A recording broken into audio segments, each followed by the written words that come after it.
Entonces vea Varitau.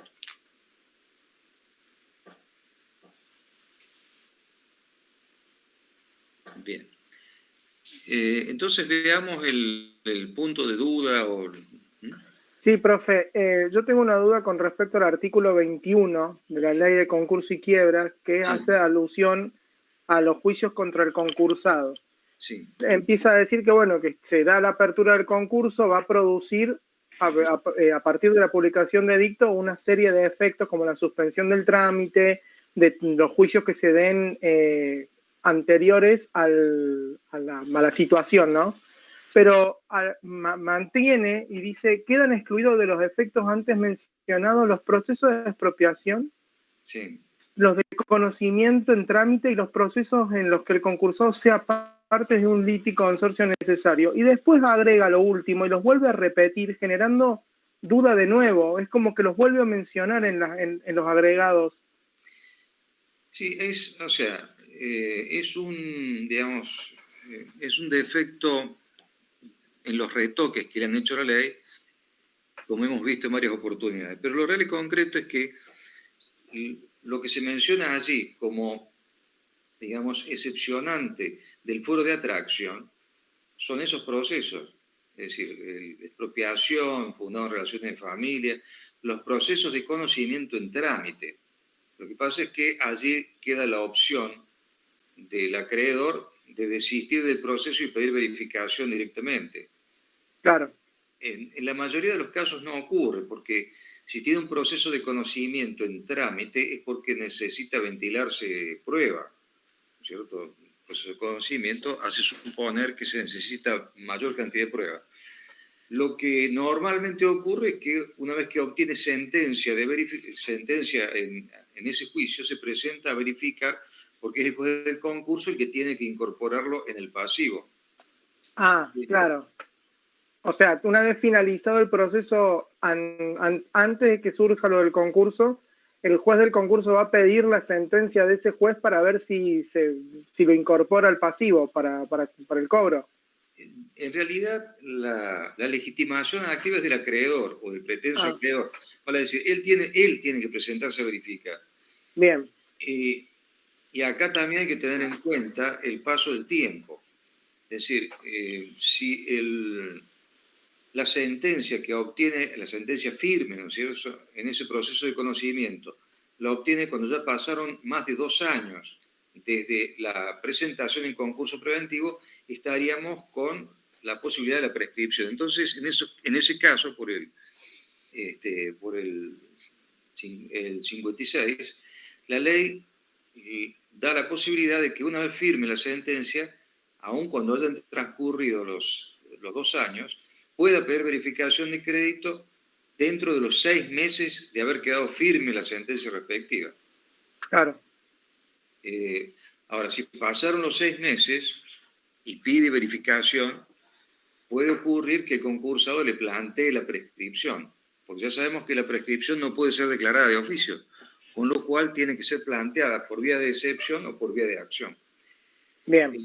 Si el concursado no plantea la excepción de prescripción, bueno, corresponde que se incorpore en el pasivo, así se hará. El tema es en los procesos de conocimiento en donde se dice que se le debe dar intervención al síndico. Claro, o sea, eso también. El síndico es como que solamente, por lo que he leído, el síndico solamente cumpliría la función de asistencia y de control, nada más, no de legitimado activo, o sea, de participación activa en el proceso. Se le tiene que dar intervención porque la ley de concurso establece que tiene que tener intervención en todos los procesos en los que tenga intervención el concursado. Lo que ha hecho la doctrina y la jurisprudencia es en darle cierto alcance limitado o morigerar esa intervención.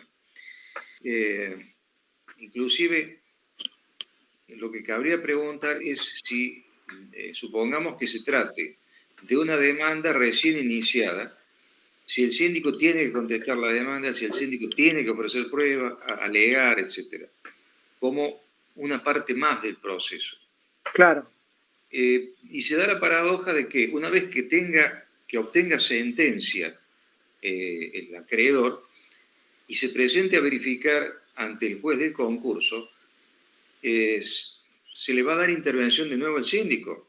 Así se le va a correr un traslado al síndico cuando se haya redondeado la prueba, porque si viene con una sentencia firme, no va a haber mucha prueba que diligenciar. ¿Podría el síndico, en ese caso, oponerse a la inclusión en el pasivo?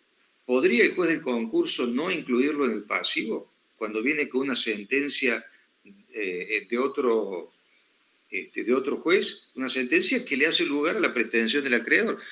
Fue un daño y perjuicio, le hizo lugar, después de analizar toda la prueba, y le hace lugar a la demanda. El tema no lo trata la ley, no dice nada. No. Simplemente habla de que tiene que presentarse a verificar. Sí, en la legislación comparada vamos a encontrar casos en donde el juez del concurso puede no incorporar en el pasivo de ese acreedor en la medida en que se produzca una impugnación de fraude, es decir, que se haya obtenido una sentencia fraudulenta a través del engaño, estaba procesado, lo que fuera. Pero, por ejemplo, en la legislación italiana eso está previsto. Y hablan de la oposición que pueden hacerse a las sentencias obtenidas por esos medios. Que lógicamente aquí yo diría que no hace falta que lo diga a la medida que se plantee la cuestión de la no verificación por fraude. Y bueno, se sustanciará y se resolverá. También agregaron con la última reforma en el 2019 la extinción de dominio. No ha prosperado en ningún caso, ¿no? No. Ah, bien. No, claro. Es que está previsto para otra cosa eso. Y yo no recuerdo exactamente si efectivamente ya salió como ley la extinción de dominio en general. No, por eso le preguntaba, porque está puesto como un inciso cuarto, la extinción de dominio, y dice incorporado por ley tanto o por otra cosa del año 2019. Lo dice en Infoleg, por eso al momento de leerlo digo, es un requisito más, como que excluye a los procesos en los cuales no le cabe el fuero de atracción. Por eso le preguntaba, que me generó dudas al leerlo, porque a lo último empieza como volver a repetir lo mismo que ya repitió de las situaciones que quedan excluidas. Sí. Pero por eso la duda. Sí, inclusive, digamos que la extinción de dominio apunta más a una cuestión... penal. Claro, a una cuestión penal, sí. Bien. Bien. ¿Alguna otra duda sobre esto, sobre lo anterior? ¿Me permite una pregunta, profesor? Mire, el artículo 66, cuando habla, o sea, en el contexto del concurso, en caso de agrupamiento, sí. En el artículo 66 hay un lugar, o sea, al final casi, que habla de las propuestas individuales. Y la verdad que eso me confundió. Sí, está bien. El tema es así. Cuando hay un concurso por agrupamiento, o cuando hay concurso del garante, vale decir, hay un concurso principal y después los garantes, porque firmaron fianzas, avales, lo que fuere, pueden presentar también su concurso para que tramite conjuntamente con el del deudor principal. Vamos a suponer una sociedad, los administradores firmaron fianzas, avales y demás, bueno, se concursan también. El procedimiento es similar en el caso del concurso por agrupamiento y en el concurso del garante. ¿En qué sentido? Que tramitan con los mismos plazos, aunque en expedientes separados, y da la posibilidad de presentar propuestas unificadas o propuestas individuales. Vale decir, supongamos que en el caso del concurso de agrupamiento son tres sociedades que se presentaron en concurso. Podrían presentar una propuesta unificada a las tres. El problema está en que si no consiguen las mayorías, se declara la quiebra de las tres. Pero a su vez la ley también les permite presentar propuestas individuales, es decir, cada concurso con una propuesta que puede ser distinta de la otra, y se van a aplicar el régimen de mayorías común.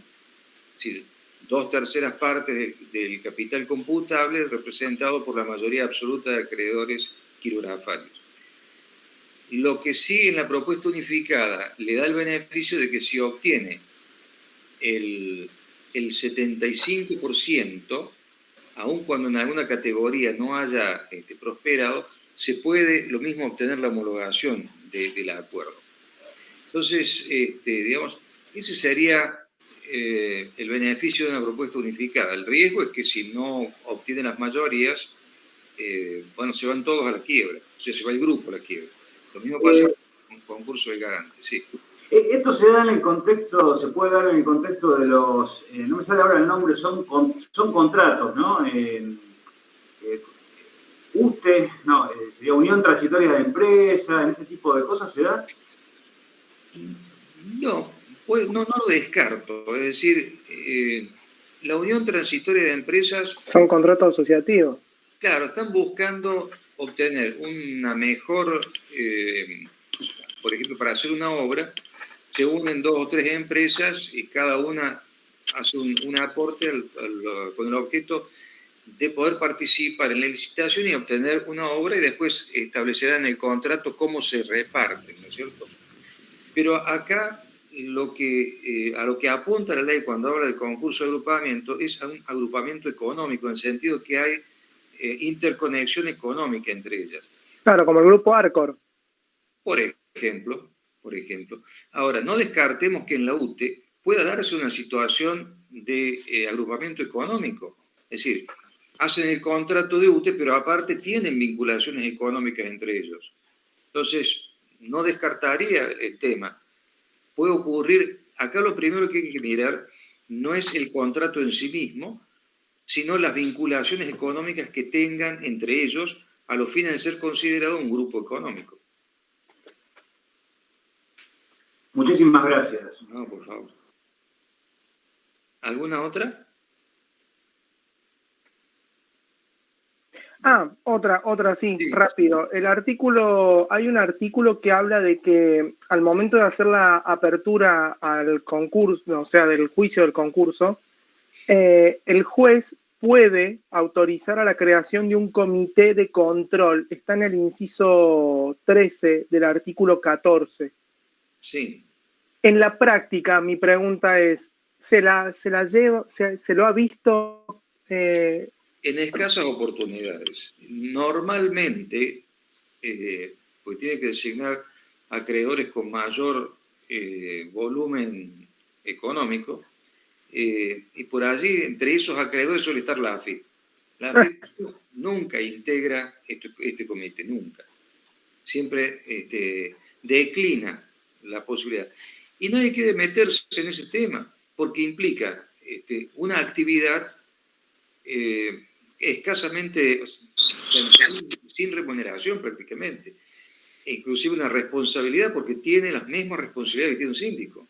Entonces, claro, por eso es como que yo veo que hay cosas como muy innecesarias, porque si ya tenemos la sindicatura, que es el órgano de control que va a llevar y movilizar todo lo que sería el proceso y las demás cosas que hemos estado viendo en clases, la constitución de este comité está compuesto por 3 personas que son los acreedores que tienen más crédito, por decirlo, en la situación. Entonces es como que al juez tendría que autorizar el funcionamiento de este comité. Es como medio raro, es como el control del control y no. No, en el artículo 260 está regulado un poco el tema de cuándo funcionan estos comités de control y demás. En algunos casos se ha llevado adelante, pero cuando en la propuesta de acuerdo el concursado propone el comité de control y propone determinados acreedores.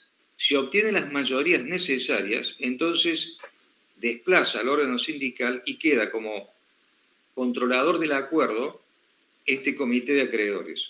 Bien. Pero es a propuesta del propio concursado.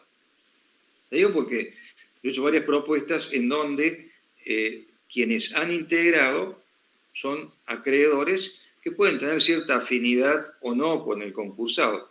Lógicamente que si uno lo propone para el control es porque alguna afinidad tiene, no va a proponer a alguien que sea un enemigo. Claro. En esos casos ha funcionado. normalmente no tiene... Yo diría que esto que fue una... no una imposición, pero yo le diría una sugerencia en su momento, en el año 95, creo que fue del Fondo Monetario, porque en otras legislaciones está, o sea, no es que sea un invento, hay legislaciones que está y funciona, pero con otros roles. Aquí se injertó esto y no funciona directamente. Son escasas las veces que se lo ve funcionar al comité, salvo, le digo, cuando es propuesto por el propio concursado en la propuesta de acuerdo que es votada por los acreedores. Bien. Bueno, esas son las dudas mías, profe. Bueno, entonces seguimos adelante con esto. Ya estamos viendo el informe final y el proyecto de distribución. Una vez realizados todos los bienes, ya estamos en la quiebra, ¿no? Una vez realizados todos los bienes, el síndico presenta este informe detallando los bienes que se vendieron, el producido, si existían los gravámenes, porque cada bien que se vende tiene una afectación si hay acreedores con privilegio especial sobre esos bienes, ¿no? Prenda, hipoteca u otro tipo de acreedores, por ejemplo. Si es maquinaria, concurren allí los acreedores laborales también. Supongan maquinaria que tenga una prenda. Normalmente, si no es por saldo de precio, el acreedor laboral desplaza al acreedor prendario, salvo cuando la prenda se constituya por saldo de precio en la compra, en cuyo caso prevalece el acreedor prendario. Entonces, se presenta este informe final y se publica por 2 días a fin de que los acreedores, si advierten que existen errores u omisiones, puedan hacer observaciones al informe y presentar, el juez puede fijar una audiencia y presentar toda la documentación o todas las pruebas de que intenten valerse para mostrar que será esencialmente prueba documental los errores de cálculo, las omisiones, etc. Yo les había comentado la clase pasada que también el síndico tiene que hacer una reserva, un cálculo de los honorarios, porque no se regulan allí, sino cuando se aprueba el proyecto de distribución, y también tiene que hacer reserva para los procesos en trámite, lo cual tiene cierta complejidad, porque, supongamos, va a encontrar procesos en trámite en sede laboral, por ejemplo, puede encontrar procesos en trámite todavía en los juicios de conocimiento. Entonces tiene que hacer una reserva, pero ¿le reserva el 100% de la demanda a valores constantes? Y acá tiene que hacer una proporción. Es decir, si se demandó y es un acreedor laboral que tiene privilegio especial, entonces el producido de los bienes sobre los que recae el privilegio, o sobre el producido de los bienes sobre los que recae el privilegio, allí hará una reserva proporcional, porque va a converger junto con otros acreedores laborales. Entonces no le pueden asignar el 100% a uno que está en un proceso y el resto que ya verificó no. Entonces, inclusive hasta puede llegar a prorratearse según el producido de los bienes si no alcanza para cubrir los privilegios. La cuestión es que cuando el juez, luego de estas oposiciones planteadas, resuelve el tema, lo resuelve, supongamos que aprueba el proyecto de distribución y regula los honorarios de los funcionarios intervinientes. La regulación de honorarios aquí también ha sido motivo de acotamiento en las últimas reformas, porque tiene un piso del 4% con un tope del 12% sobre el activo líquido realizado, es decir, sobre los fondos que se obtuvieron de la realización de los bienes. Y tiene un piso, porque por allí hay quiebras que no tienen prácticamente activo. Entonces se le pone un piso de 3 sueldos o 3 salarios de un secretario de primera instancia de la justicia de la jurisdicción donde tramite la quiebra, para garantizar que, bueno, los que intervinieron cobren algo. Y se revuelven los honorarios y sin perjuicio del derecho que tiene cada uno de los que recibieron la regulación de honorarios, existe lo que se denomina la apelación ipso iure, que es la consulta que debe hacer el juez remitiendo a la Cámara el expediente para que revise si están bien efectuadas las regulaciones de honorarios. Esto es un resabio de alguna época en donde las regulaciones de honorarios parece que eran, digamos, de alguna manera abultadas y no respondían a ciertas pautas legales. Entonces se estableció un doble control, más allá del control que pueden tener las partes, el control obligatorio que realiza la Cámara, que yo le diría que en el 95-96% de los casos convalida la regulación hecha por el juez de primera instancia, salvo que haya algún recurso de apelación. Muy pocos casos en donde la Cámara reduce o aumenta las regulaciones de honorarios. Vi un caso donde redujo las regulaciones de honorarios, entonces el síndico se enojó muchísimo y planteó un recurso de casación, que actualmente todavía está en el Tribunal Superior. Algún día se resolverá, no sé qué van a resolver. Pero bueno, la cuestión es que una vez que quedan firmes las regulaciones de honorarios, baja el expediente a primera instancia a los fines de pagar a los acreedores. Yo les comentaba que o se manda una planilla al banco, o los que tienen CBO para hacer transferencias, etc. O sea, hoy en día está un poco más flexibilizado el tema. Lo mismo están, lo que comentamos la vez pasada, las órdenes de pago electrónicas, en donde se remite al banco esa orden para que el banco, cuando se presente el interesado, le pague el monto que corresponda según lo que se estableció en el proyecto de distribución. Ahora, puede ocurrir que entre que se realice efectivamente el proyecto de distribución y se hizo la venta de los bienes, haya transcurrido algún tiempo, más o menos prolongado, en cuyo caso los fondos suelen estar en plazo fijo. Más allá de que digamos, las tasas que se abonan en los plazos fijos en los bancos oficiales suelen ser más bajas, la cuestión es que puede haber diferencias, es decir, acrecentamiento del patrimonio falencial, es decir, se acrecienta el activo a distribuir. Entonces, frente a esto, el síndico puede proponer, después de distribuido, una nueva distribución con estos acrecidos, con estos fondos que se han acrecido por el imperio de la acumulación de intereses o porque ingresó dinero por otros motivos. Supóngase, el síndico tiene obligación de promover juicios contra deudores del fallido.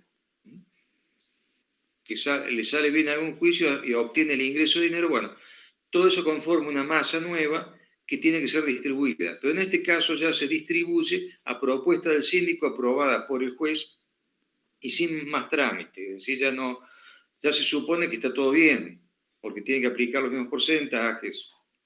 No hay más discusión sobre el tema teóricamente. Ahora, una vez que se distribuye, se paga, nos vamos a encontrar con diversos escenarios. Supongamos que los fondos recaudados con las enajenaciones sirvieron para pagar a todos los acreedores, los gastos, se pagó todo. Y queda un remanente. Si queda un remanente, entonces se van a pagar los intereses que quedaron suspendidos con motivo de la quiebra. Lógicamente habrá que ver también el tipo de privilegio que existía y demás, pero digamos que lo que se busca es atenuar el impacto que tiene la declaración de quiebra sobre el curso de los intereses. Entonces, si hay remanente, bueno, se aplican intereses y se distribuye. Y si queda si se distribuye previo a correr un traslado al deudor, porque es de su interés controlar esa circunstancia, porque si queda un saldo, se le devuelve. Si puede ocurrir que hayan cobrado todos, cobraron intereses y quedó un saldo, bueno, ese saldo es restituido al deudor. Y estamos en la hipótesis del pago total. A ver, ahí está.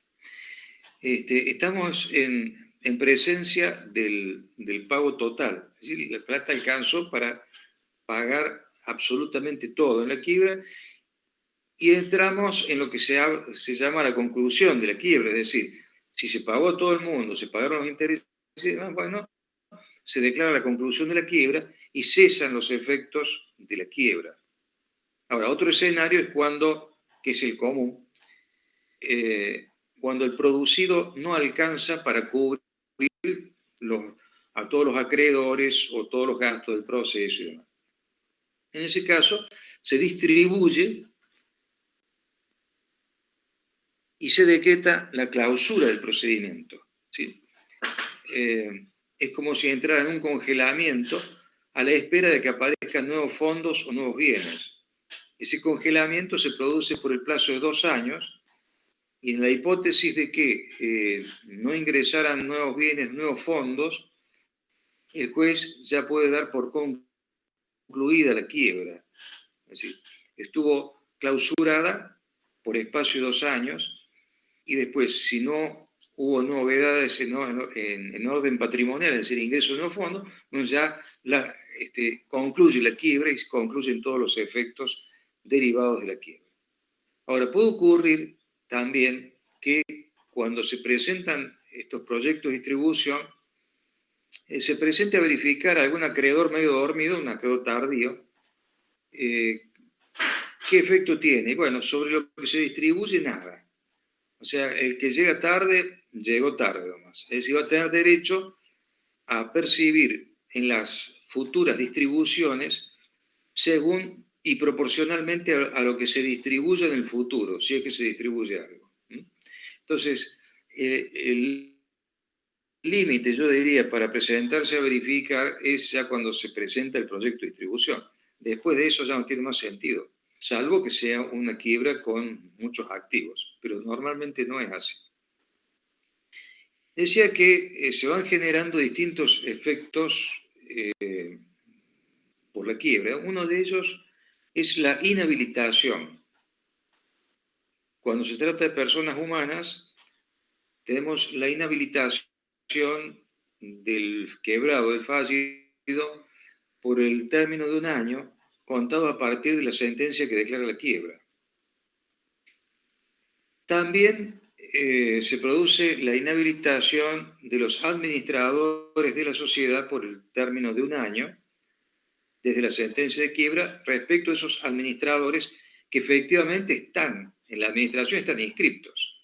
La sociedad tiene el directorio inscripto, quebró la sociedad, se los inhabilita por 1 año. Pero también, en el caso de las sociedades, se hace una retrospección y se mira hacia atrás las administraciones anteriores.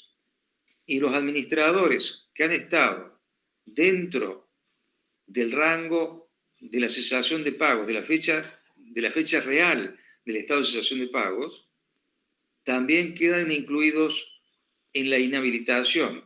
Pero el plazo, también de 1 año, corre desde que quede firme la resolución que fija la fecha de iniciación del estado de cesación de pagos a los fines de la declaración de ineficacia. Porque recuerden que hay dos formas de determinación de la fecha de iniciación del estado de cesación de pagos.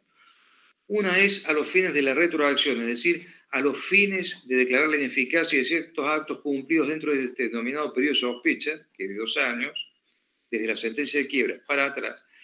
Pero eso no significa que sea la real fecha de cesación de pagos, es decir, que no sea el real comienzo de la insolvencia del deudor.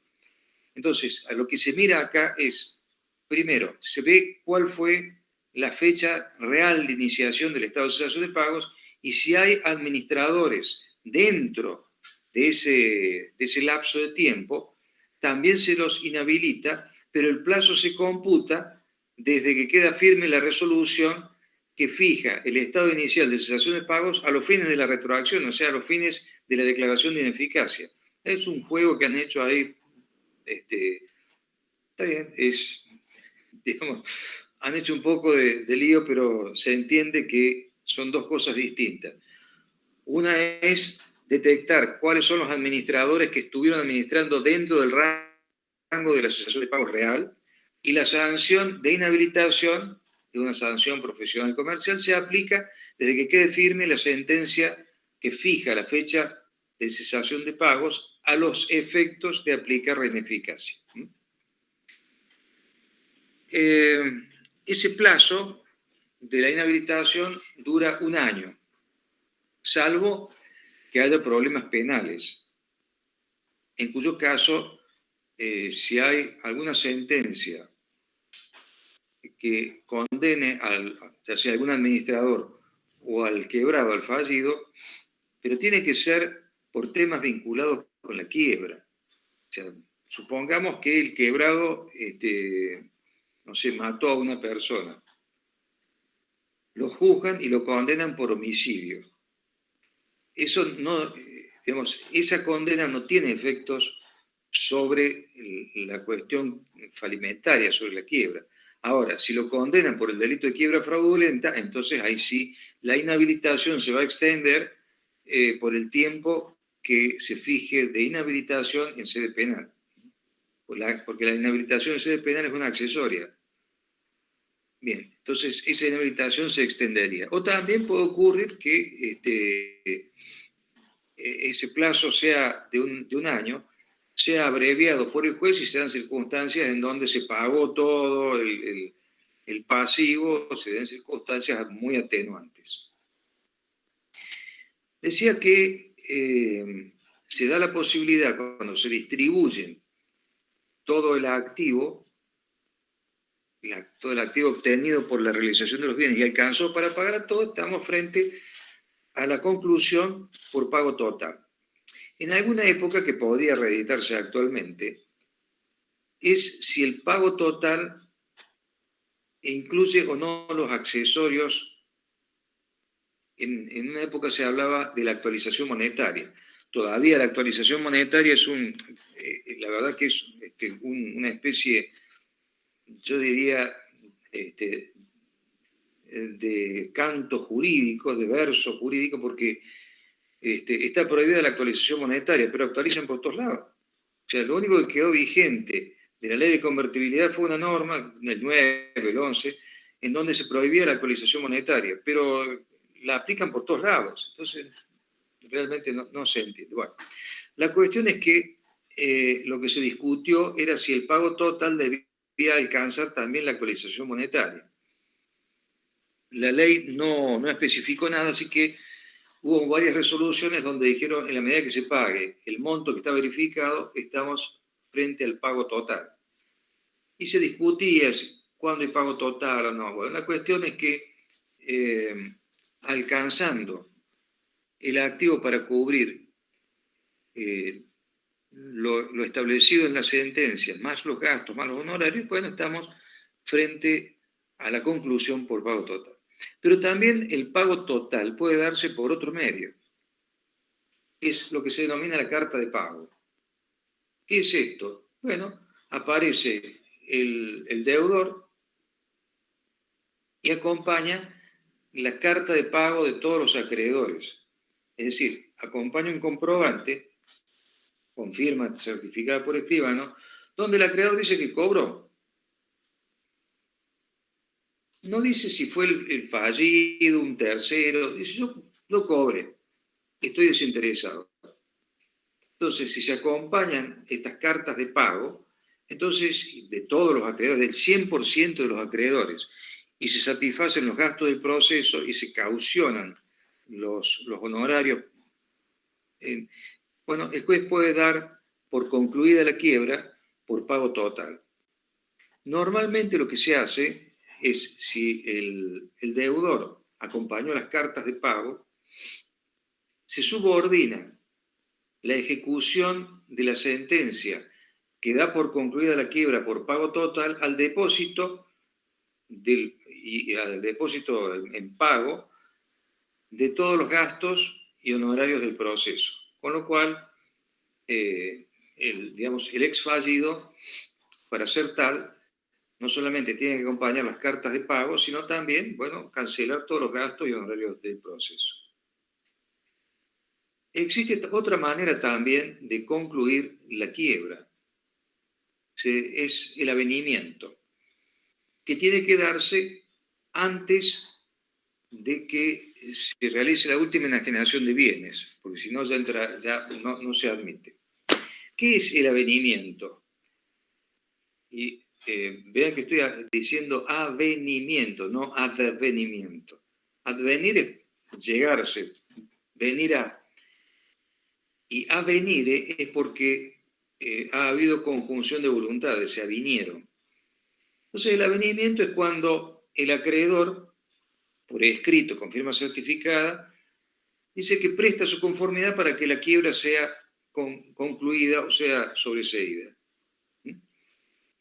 Si le pagaron, no le pagaron, no sé, lo que fuere, el acreedor presenta el avenimiento, y si tiene el avenimiento del 100% de los acreedores, de todos, entonces se concluye la quiebra por avenimiento, también subordinando la ejecución de esa sentencia al pago de los gastos y costas del proceso.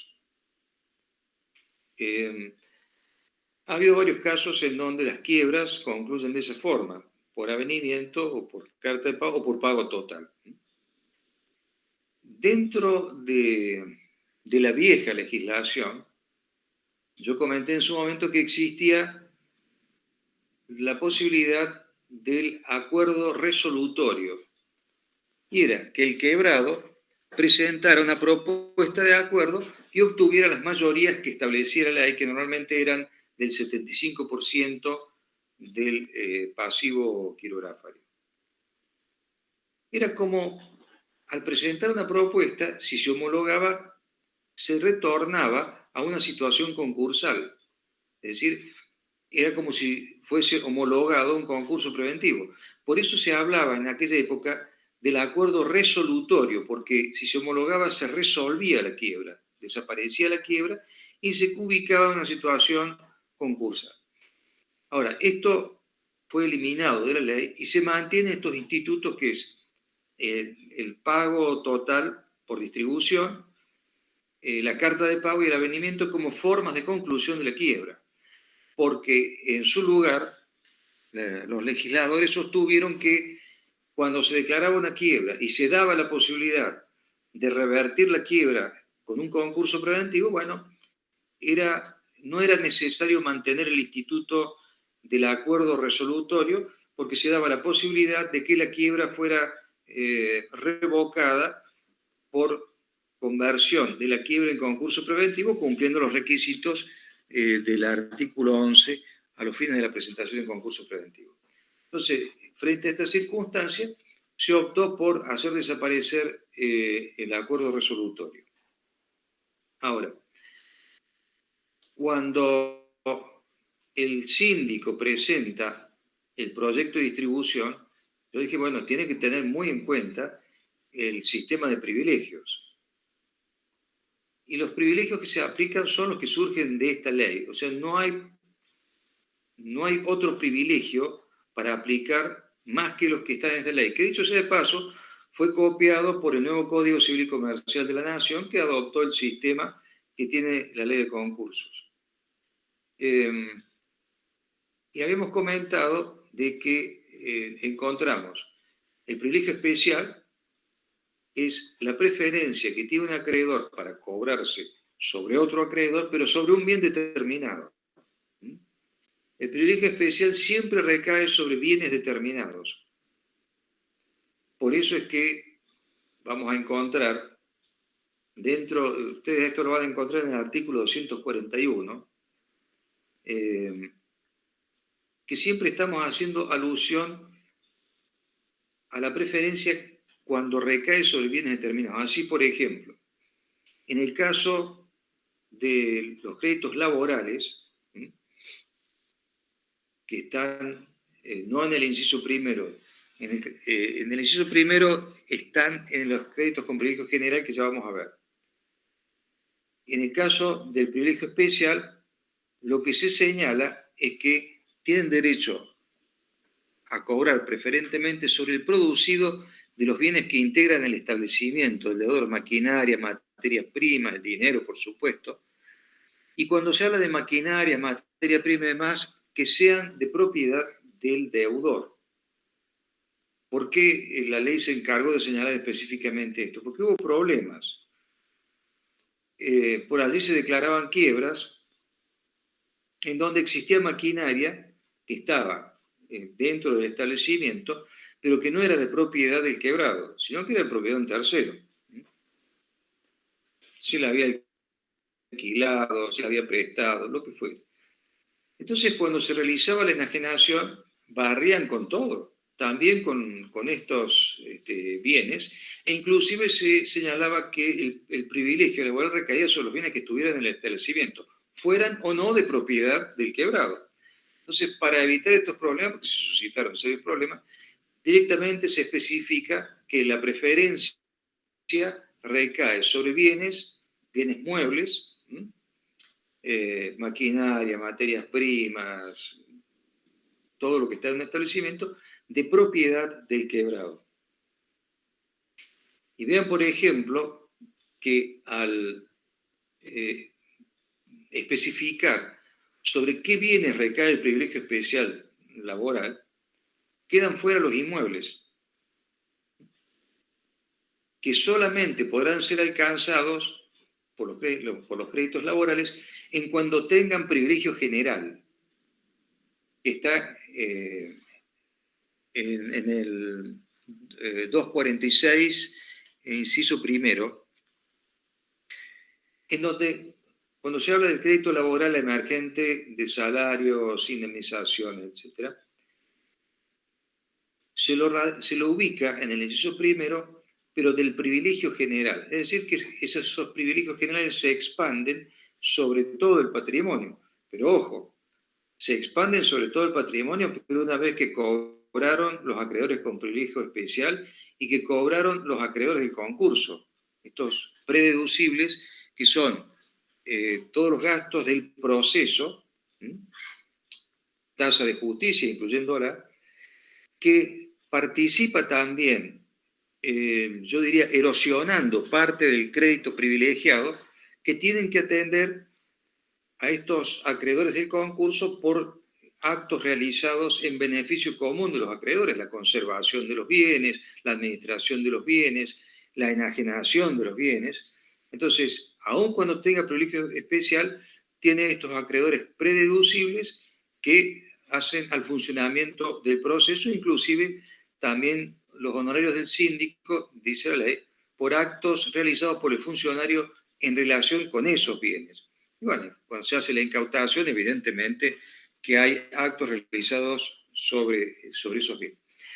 Ahora, los privilegios generales se expanden, sobre todo el patrimonio del deudor, pero la forma de cobrar es distinta.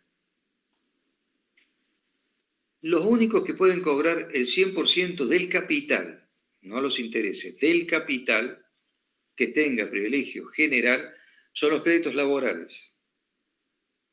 El resto de los acreedores con privilegio general, por ejemplo, el caso del fisco, los impuestos, supongamos el IVA, ganancia, todos esos impuestos, va a poder cobrar el fisco al 50% del monto de su crédito y el otro 50% pasa junto con los quirografarios. En buen romance, del 100% que tiene como privilegio general cobra la mitad con privilegio y la otra mitad lo tiran a los quirografarios.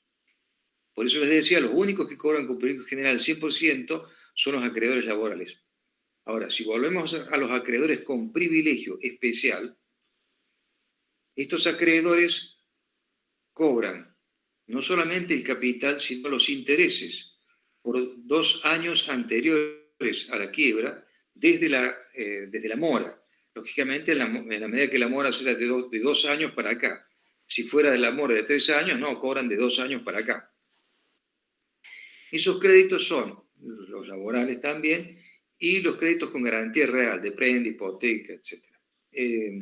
Esos acreedores cobran los intereses anteriores a la declaración de quiebra, y cobran también intereses compensatorios posteriores a la declaración de quiebra. Lógicamente, en la medida en que el bien sobre el que recae su privilegio, bueno, provea la suficiente cantidad de dinero para que les pague.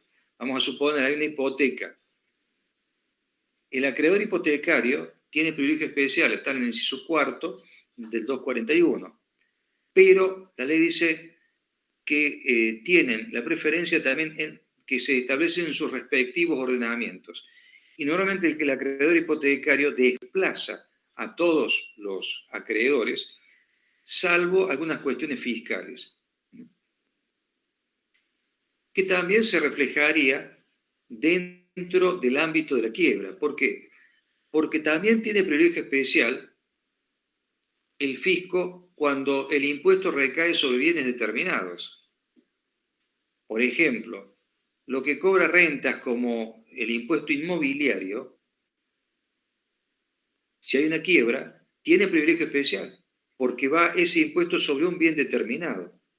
Ahora, si rentas pretende cobrar ingresos brutos, entonces ya no tiene privilegio especial, sino que tiene privilegio general porque está amparado en el 246 el capital de los impuestos tiene privilegio general. Ahora, todo lo que es intereses, actualizaciones y recargos no tiene privilegio general, sino que es quirografario. O sea, no tiene privilegio. Lo que se protege en la ley es el capital del impuesto, el impuesto bruto. Todo lo que sean intereses, recargos o actualizaciones ingresan a la parte quirografaria. Por eso es que vamos a encontrar por allí quiebras en donde, por ejemplo, la AFIP tiene un monto del impuesto del IVA, lo que fuese, un monto determinado, y una parte quirografaria que puede ser importante, y es por el desarrollo de los intereses que se generaron por la mora en el pago de los impuestos. Entonces, en una de esas tiene el capital del crédito, que tiene privilegio general, vamos a poner cualquier cifra, por 1.000, y los intereses por 2.000, que ya son quirografarios. Entonces, e inclusive cuando cobra, va a cobrar el 50% con privilegio general, y el otro 50% se lo tiran al tacho de los quirografarios, que son los que menos cobran, son los acreedores comunes. ¿Quiénes son los acreedores comunes? Y son los pobres proveedores, aquel que les dio crédito a la empresa, en fin. Porque normalmente, digamos, los que financian, los que dan créditos, el banco toma todas las garantías. Le da un préstamo si tiene hipoteca, le da un préstamo si hay prendas o bienes importantes. Y si no, se hace garantizar con la firma de los administradores o de los socios de la sociedad. Entonces tiene no solamente la sociedad, sino el resto de los acreedores. Bueno, esto...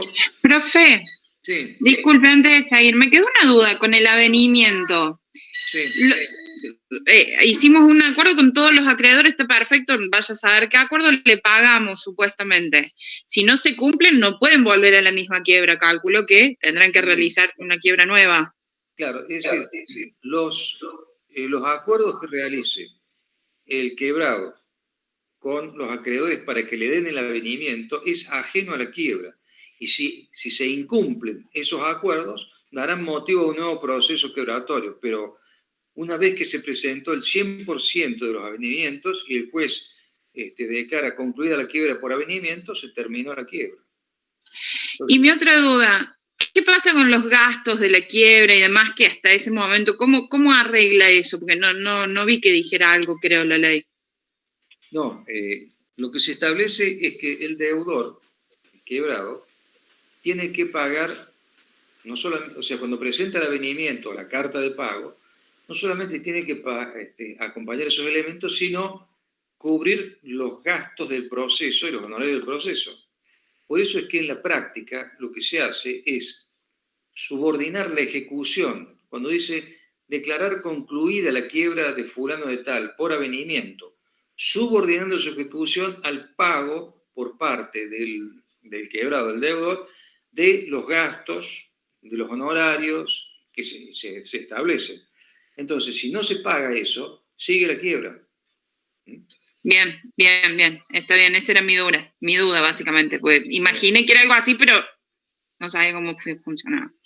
Y la práctica funciona así. Lo que establece la ley es que tiene que garantizar el pago de los gastos, honorarios, etc. Entonces, digamos, puede ocurrir que venga con alguna garantía, pero para asegurarse eso, lo que hace el juez dice, bueno, declaro la conclusión de la quiebra por avenimiento, pero subordino la ejecución a que pague esto. Y en algunos casos está bien.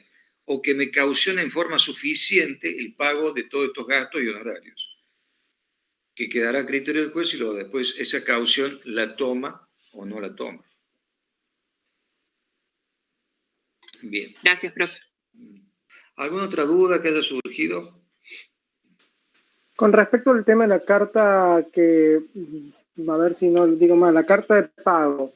Usted dijo que en teoría para la conclusión de la quiebra sería el avenimiento, el pago total y la carta de pago.